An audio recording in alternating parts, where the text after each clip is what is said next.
திருமாவளவன் பற்றி கவிதை அல்லது ஒரு உரைநடைன்னு வச்சுக்காங்க சொல்கிறத கேட்டுக்காங்க. அம்பேத்கர் என்னும் மனிதன் அரசியலமைப்பு எழுதிய பின் சுதந்திர இந்தியாவில் இன்னும் சுதந்திரம் உரிமை என்னும் ஏங்கும் பட்டியல் இனத்தில் முளைத்த விதை செடியானது. செடி மரமாகவில்லை. திராவிட கட்சிகளும் கூட்டணி என்று நீயும் அவர்களும் சேர்ந்தனால் செடியும் செடியாகவே இருந்துவிட்டது. பட்டியல் இனத்தவர் மட்டுமல்ல, அனைவரும் ஏற்றுக்கொள்ளும் தலைவனாகிவிட்ட பின்பும் தேர்தலில் கூட்டணி என்று திராவிட கட்சிகள் உன்னை சிறுமைப்படுத்துவதன் காலத்தின் கட்டாயம் என நீ நினைத்தாலும் மக்கள் உணர் மீது அவநம்பிக்கை ஆகிவிட தமிழ் தேசியம் பின் செல்ல நடபோட ஆரம்பித்து விட்டார்கள்.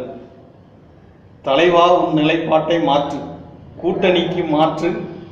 மக்கள் விரும்பும் கூட்டணி செல் அல்லது மக்களோட கூட்டணிக்கு வா என்ற நிலைக்கு வா. ஒன்று யாரு?